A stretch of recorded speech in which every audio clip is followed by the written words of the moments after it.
Канал 5 постапките на 25-годишниот овчар од Старо Нагоричане, за кој обвинителството тврди дека веќе има докази, оти убивал во серија. Сепак, со ископувањето на уште едно тело, ќе се докажува и ќе се утврдува со ДНК анализи дали тој им пресудил на најмалку 3 жени. Уште едно тело на 82 годишна жена од Драгоманце, селото каде што и осомничениот серијски убиец живеел, е ексхумирано и предадено на судска медицина.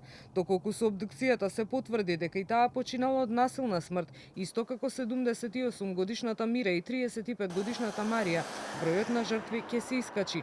Од обвинителството не ја отфрлаат можноста за ископување и на други жени, за кои постои сомнеж дека се убиени, иако биле погребани откако случаите се затворени како тие да починале од природна смрт. По патот низ селата во Старо Нагоричане го сретнавме Славчо Пешевски, кој вели дека го затекнал 25 годишниот Трајко како ја демне куќата на Росанка Трајковска.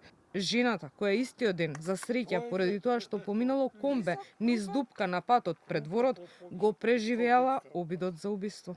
Тука го сретна, ја и одеше со авто од озгора и видов не е познат човек, непознат, и застанав и го прашувам.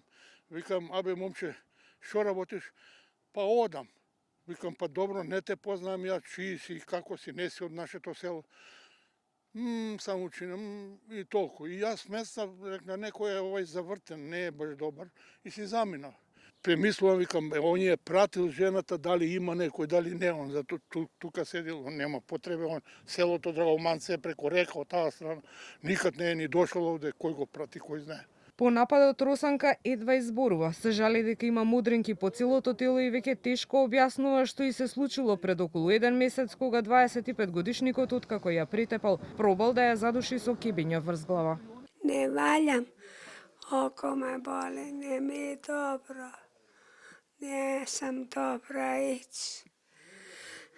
Не може да стануја.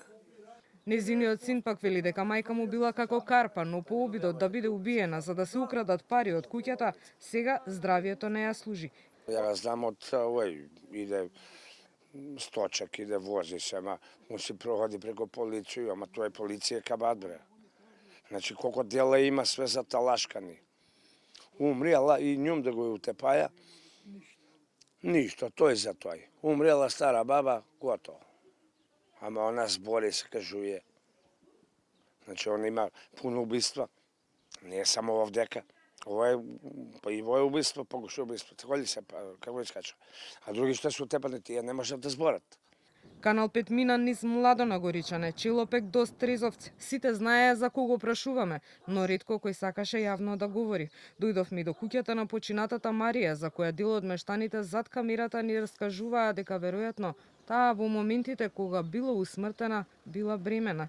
25 годишниот овчар кој дома кај очувот носел од култиватори до илјадници евра, на сите им бил сомнителен, бидејќи бил на слобода иако се знаело дека краде, но никој не мислел дека е способен за убиство.